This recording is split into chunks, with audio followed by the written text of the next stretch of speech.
Every day is growing. Okay, please subscribe to this channel and give it a thumbs up. There you go. Thank you very much. Invest in this channel, right? If I had a Patreon account, it would really count. But I need 1,000 people to start getting paid, so sign up quick. Okay, you could be the one that tips the balance. Don't wait. Okay, we're in Shmuel's book of Samuel, and we are on chapter 16. We're starting on verse 17.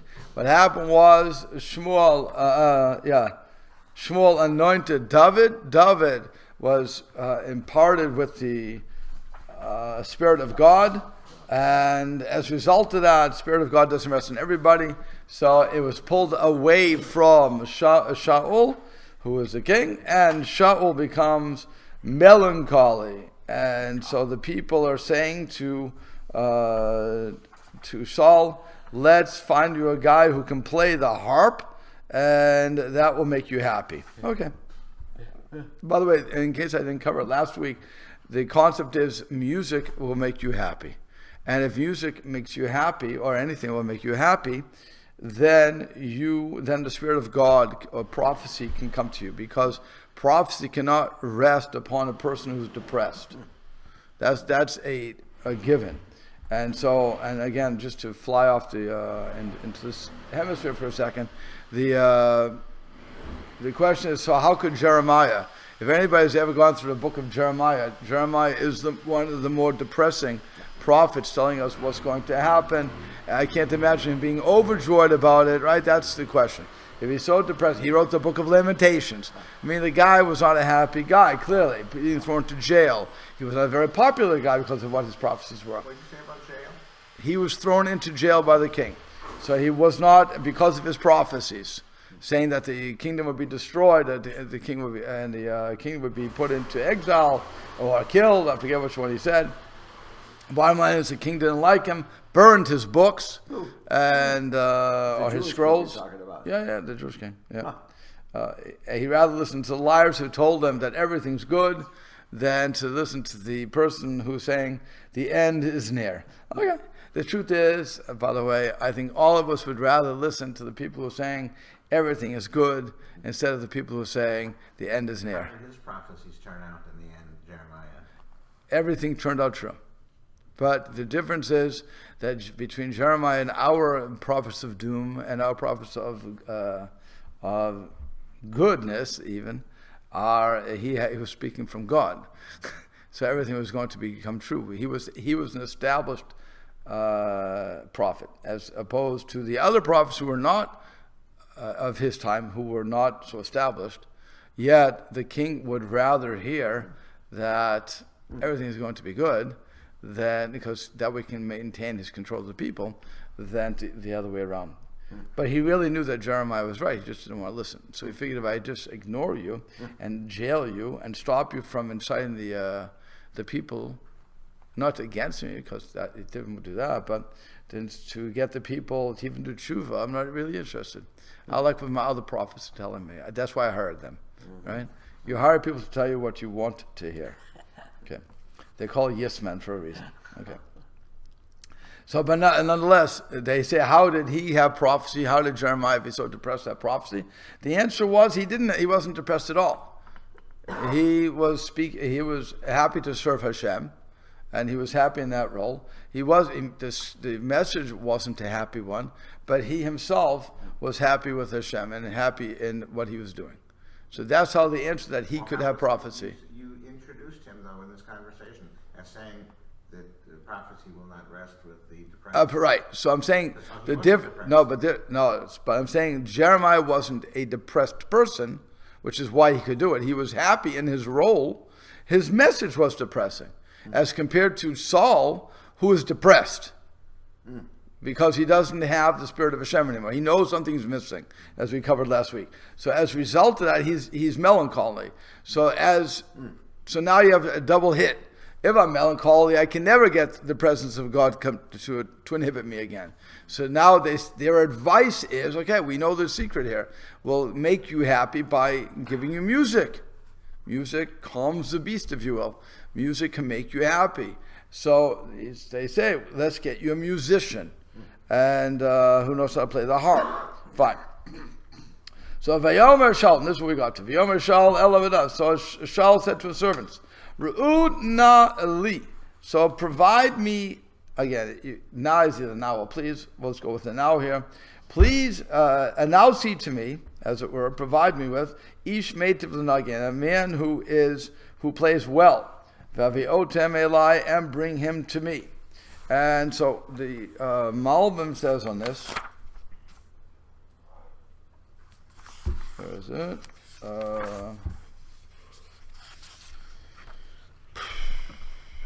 Where is it? 16, 16, 17. I'm on the wrong page here. Here it is. Okay, so he says, Yivakshu. Oh, okay. So the Malbim says,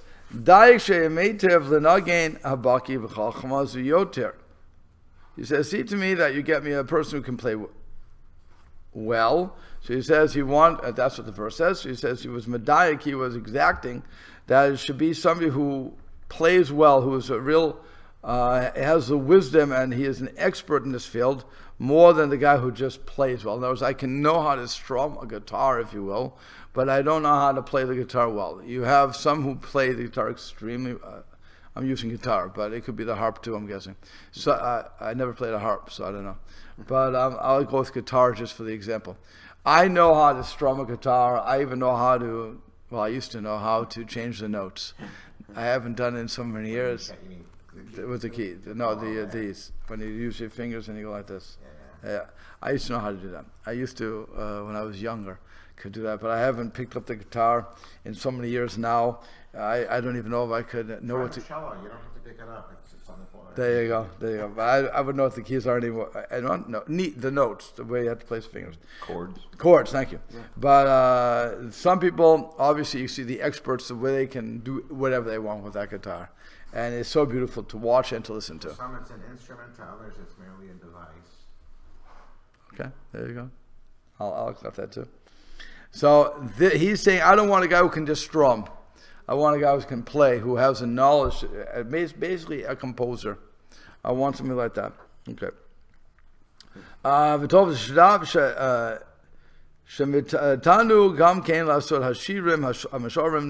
that way he'll be able to play songs that will, calm the soul, or awaken the soul.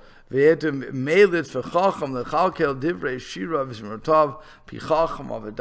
be able to compose these things with wisdom.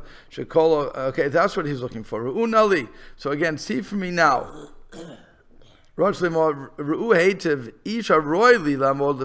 And this person should be somebody who is befitting to stand before the king.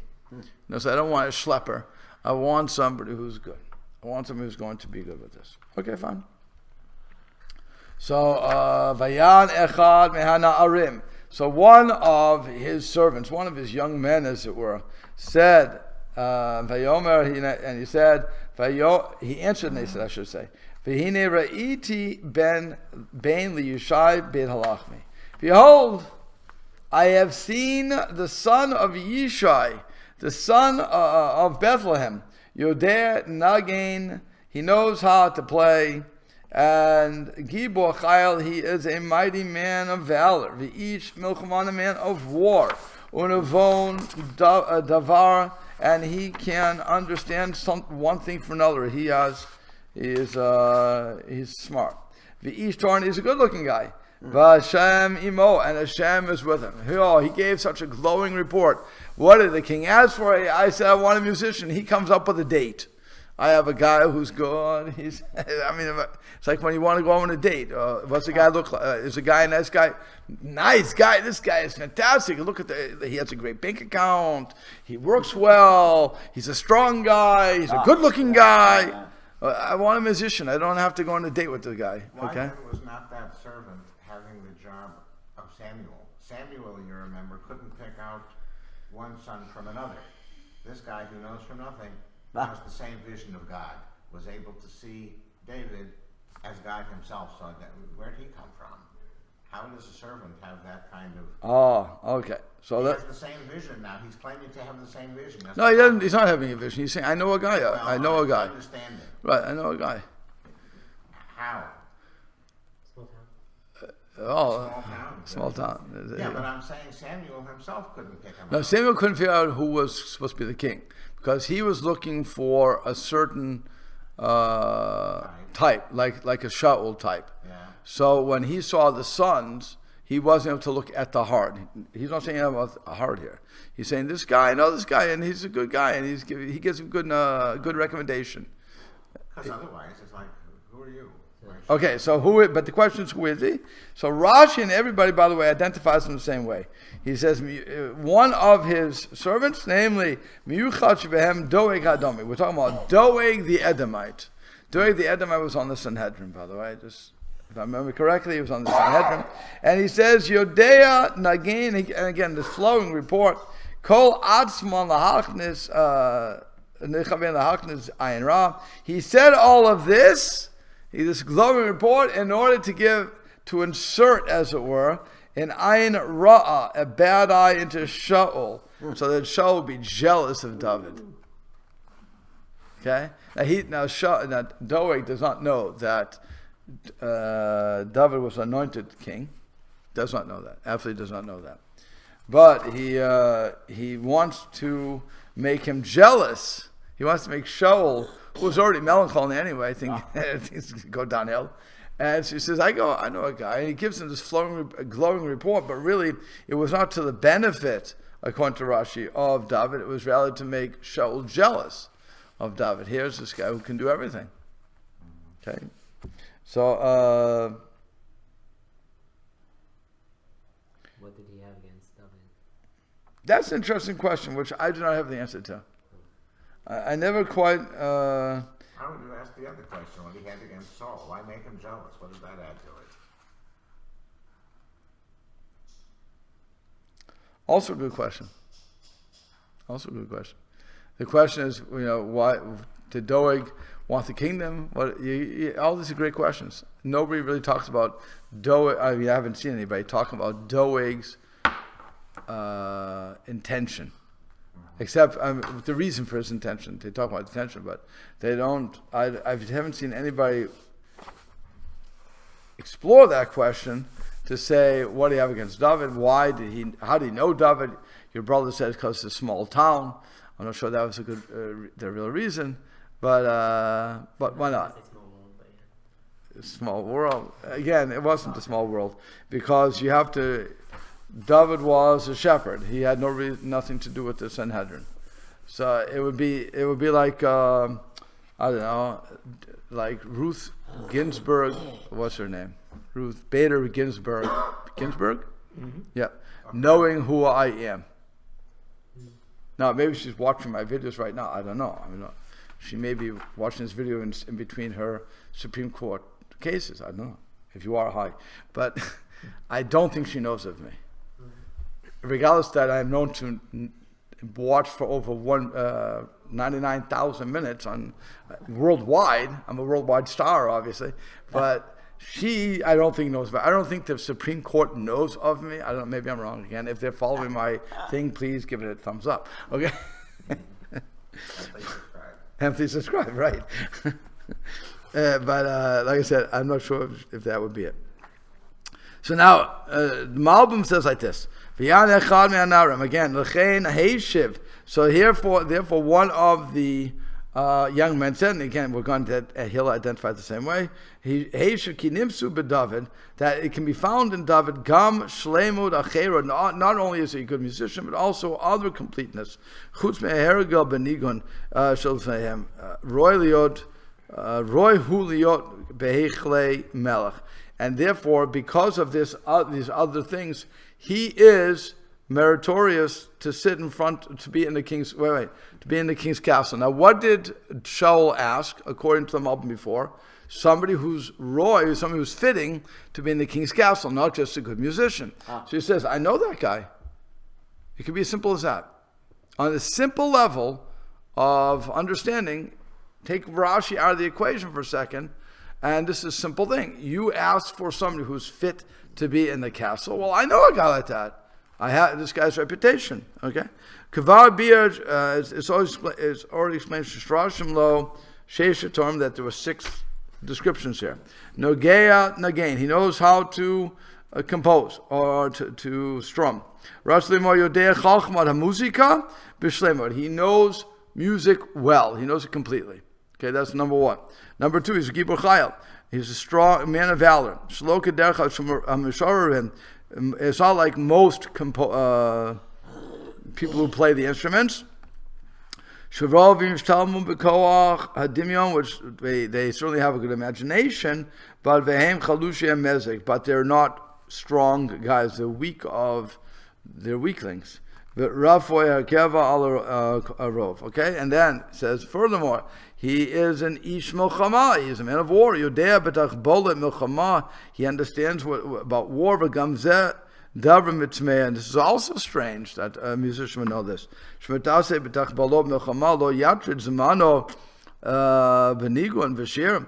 when he's spending time in developing war, he's not going to have time to compose his songs. How many songwriters do you know that are on the battlefield? Okay, so he says, furthermore, these are opposite. Talents. Yeah. Fields. Yeah, opposite fields. Thank you. Opposite fields. And he says, he also can go from one point to another. In other words, he can learn something out from something else. Extrapolate, that's the word. And this again, it goes against most musicians. While they have a good imagination, they normally don't have seichel. The Malbim is very strong here. I could be a good musician, but I don't. And most artists are artists, but they don't deal with real life. They don't know how to deal with the daily stuff. Right? They're in this. Their heads are in the clouds, like professors. Like professors in college, they live in their ivory towers of education. Theoretical. Thank you, theoretical. But they really don't. They're not really involved in the other stuff. There's many movies that would make fun of that. But nonetheless, the Malbim seems to be agreeing with, or the movies are agreeing with the Malbim, I guess. But that I can be good in one field. That just because I'm good in one field doesn't mean I'm good in the other. But again, David seems to be the total package here. So that would be normally they wouldn't have both things combined, but this guy does. And again, he's a good-looking guy. Apparently, most composers weren't good-looking. They were darker. Apparently, he wasn't that. Fine. But Shemimo, let me just finish and then you can ask. Okay? And Hashem is with him. Rosh Moshe Shuhu Yarei Elokim. He is one who fears Hashem. V'Samiran turns away from bad. Becomes Zeh Al Ma'at. And this is also a minority of the people who play music. Shuhu Yafeh Torah V'Lo Yeh Nirdaf Achrei Tavotah. Because if he's a good-looking musician, normally he would go after his desires. What's the desire of every good musician? You just have to go on tour, and you'll find out their desires. If I'm a good-looking guy, I'm a good-looking guy. Okay. And after he's going to go after good-looking women. And so all of these descriptions show that he is a man who's fit to be in the king's palace. And even though the David was still a na'ar, he still praised him with these descriptions, because he was already, I guess, finished growing, as it were. You had a question. So, in terms of Doeg and like the difference between the Doeg choosing David and Shmuel, Shmuel's was prophecy. They had to go through God showing him, actually this is the king. And Doeg, in a lot of context needed for the word I'm about to use, coincidence, because it's not actually a coincidence, but he just knew of Doeg. Correct. Right. Okay, good. That's exactly it. Shmuel picked him because God told him to pick him. There's a guy you're going to pick, and as Doeg apparently just knows of him. And again, if you go just on Shad according to the Malbim, it makes sense because Shaul is asking for a guy who's fit to be in the with the king, and he says, "I know a guy who fits all of these things." Yeah. By the way, again, I don't know how he knows him. I don't know if it's a small town or what. Go ahead. Is he? Is he? Who's he? David. David. David, yeah. If he's all these fantastic things, especially if he's a man of war, if he knows how war works, why wasn't he inducted into Saul's army? He's still a shepherd, isn't he? He still is a shepherd because not everybody went into war. It was apparently a voluntary army even back then. Didn't it just say that Saul gathered all the smart people in the land to be in his army and stuff? So he got his brothers, not him. Oh, okay. He had 7 brothers. Were they also good? Yeah. Oh, okay. They were good. They were strong. They were big. Right. They were. That's why Shmuel wanted to anoint them, because they all looked like they were strong. And Hashem said, but their heart is not there. In other words, stop going by looks. We have to know what's in the heart, and you can't do that. Right. Only I can do that. So that's so David, while he may have known of war, he was also young. So he would not have necessarily gone into battle, even though, by the way, when he goes into battle, you'll see the result of his sons, his brothers saying, "What are you doing? You go home to dad." And somebody should stay with the father. The father was an older man, so you don't even today, if you're, I think one of the exemptions actually of our army is if you're an only child, you can use that as exemption not to go. Correct? I think that was with the draft when it was a draft. If you were the only child, that would be your exemption. Also, if you were in the army and your brother died, you were sent back. Correct. That was whole of thing. Yes, there was a whole movie about that. I forget what it's called, but there was a whole Saving Private Ryan. There you go. That was Sullivan brothers, where 5 of them died Oh yeah, on one ship. And so they sent the other kid back. Okay, that's the point. So it could be that even you don't want to lose your whole family, so somebody stays in the background. So even though, and again, he had to take care of things for whatever reason, he wasn't there. Maybe he was known because he went to with his brothers and visited the brothers. I mean, that's possible. Anything's possible. How Doeg knows about him, I don't know, but anything's possible in the world where he could have met him. I mean, when I walk through New York, because of the various two main places I've been, namely Bangor and here, and people more Bangor because in Bangor, Maine, not Bangor, Michigan or whatever. There's something around here is also Bangor. Oh, really? Yeah, there's a Bangor around here. I didn't know that. I was like, there's a Bangor in either here or Michigan. I forget where it was, but I think it's Michigan. But the point is that because people used to come through Bangor, New York, and so on and so forth, and they would have to come to my shul, because I was the only Orthodox shul there. So when I would walk through New York, suddenly I would hear, Rabbi Neville, how are you? I'm like, thank God, who are you? Never mind who I was. Did you recognize most of them? I didn't recognize any of them. They would come to me for one weekend. Well, you were once walking around inside Westminster Abbey, the real one in London. Right. And somebody came up. Dr. Alpert was one of his medical students from IU. Because he taught medical school for Right. 30 years. There you go. So that's what it is.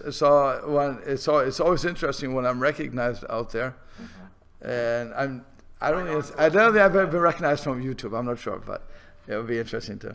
But it's just interesting when they say, you remember me? I was there. And I always say to everybody, I'm sorry, but we had a lot of visitors. We did. And we did have a lot of visitors. And, it was an interesting thing. But even when they come here, sometimes people see me, whatever, and I guess they remember me for whatever reasons. I hope for the good, but, you can only hope. Enthusiasm, that's what they remember. God willing, again, I hope it's for the good. But like I said, so it could be something like that. Maybe they saw David. Like I said, one day you may find somebody. If you ever find the reason, you'll tell me. Okay? Hopefully you'll look at the story more than just this moment, and maybe you'll find something about it. Okay. So what happens? Vayishlach Shaul. So apparently Shaul liked the resume, and he said, "Okay, Vayishlach Shaul Malachim El Yishai." So Shaul sent messengers to Yishai, Vayomer, and he said, "Shulcha Elai et David bincha shebatson."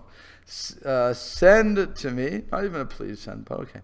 Send to me David, your son, that is with the sheep. Okay, very nice. So he decides, I'm going to take this boy, and he's going to be with him. So Raj, as some album says, Shulcha Eli sent to me, Lo yada dain im yimsa chen beinav. He still didn't know whether or not he would like this guy. Shishar ed slow, because he's going to remain with him.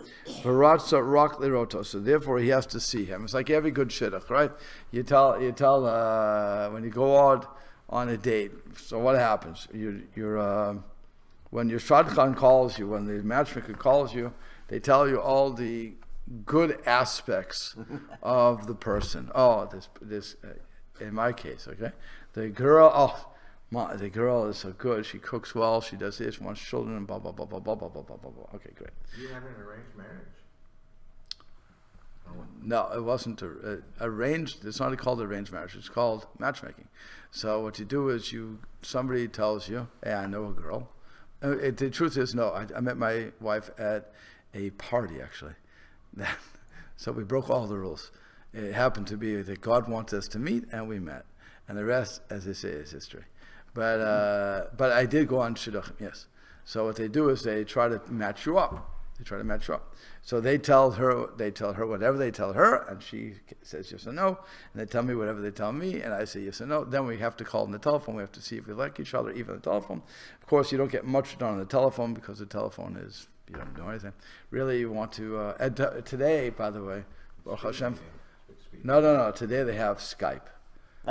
Skype, FaceTime, WhatsApp. You never have to you never have to spend your money to drive anywhere anymore. You just simply call them up on the computer, and hopefully they're not showing you some other fake face. You have to attend your own wedding anymore either. Probably not. Okay, so but that's how you can see the person online. Now then, after that, you still have to meet in person because you really want to know if that's the right thing. But the point is, why do we see the person? Why can't we just go by the resume? It sounds good.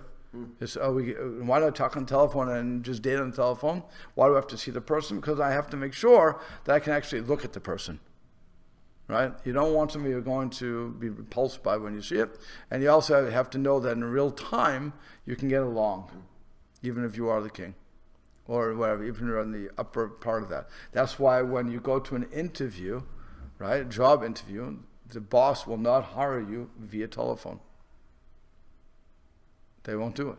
They may Skype with you, but that's only to get to your initial interview. They still want you to come down to see you, right? Yeah, I don't know if anybody's ever hired sitting like this. They want to see if you put salt on your food before tasting it. Whatever the case is going to be, but they want to see you. So that is what Saul is doing. He says, bring him to me. I want to see this guy. Let's see if he's really as good as you're claiming. Good. So now what happens is, Vayikach Yishai chamor lechem v'nod yayin. So Yishai took a donkey and he put some bread. He put bread and a bottle of wine, or an earthenware jug of wine. He translated fine. And then what happens? Ugadi Izim. He also gives him what's it called? A goat. One goat. Vayishlach biyad David v'no shel El Shaul, and he sends it by the hand or with the hand of David, his son, to Shaul. He's sending him a nice gift. The question is, what? Weren't those the things that Shmuel told Shaul to find, or that he would find, to declare that he's the king? So Yeah. Shmuel said, "You're the king. When you go back home, you'll see these things, and then you'll know that you're the king because I'm telling you, you'll see these things." Like the two, the party of people Right. with goat, the guy with the wine, and Right. the Yeah. Is that somehow connected? That's somehow relevant. That is the same things. Is it somehow connected? That was Israel, I guess. I'm not sure. I think the father's just sending him a gift. If you're asking, is there some significant? Is it connected to the original? I don't know. Is there some significance to the gift? Possibly. But the Malbim doesn't find that. The Malbim says that was just the way to send gifts when you're going to appear before the king or a great man. Right, but it was the same gift. No, it wasn't the same. It wasn't the exact same. But again, well, no. The reason he's saying the donkey is because he's loading up the donkey. Oh, so not gonna He's not. No, he'll take the donkey back. It's like you don't send it. Send me your car. The donkey, you can't keep the donkey. The donkey has to come back. But he's sending him the gift. That's why it says he put on the donkey bread and, like I said, the bottle of wine, and he gives him one sheep, and he sends it with David. So I'm guessing that David's bringing the donkey back. I don't know why Saul would want the donkey. Probably has enough donkeys. You know, wasn't he a donkey for? Didn't he lose a donkey? He lost his Father's, but again, they use donkeys to travel Right, or to carry things. But I don't think he was keeping the donkey. This is just not. Who knows? But I don't know if there's any connection to the. But again, I'm not sure if there's a connection to the original prophecy. But certainly, it's just because. Why is he sending the gift? Because that's what you do. When you go to somebody, it's like when you today. I mean, a vestige of that is when you come to somebody's house for Shabbat. Normally, people are going to bring a gift. It's interesting that people do that. When you're single, you don't do that, by the way. A gift on Shabbat? Well, you hopefully give before, but hopefully people will give it Erev Shabbos so that people can actually accept it. But people do like to bring gifts or flowers or something. If a person's been invited to the house, they normally have to give something. I would have guessed that they would bring food because that's a meal that they have on Shabbat in the afternoon, the third meal. Well, how would you bring that? And there's only people bring Share. wine. Yeah. No, I notice if I invite you, okay, I'm inviting you for a meal, okay. So you accept the invitation, right? So I'm inviting you for the meal. So now, why would you bring food? You're not going to bring. I didn't ask you for food. I asked you for your company.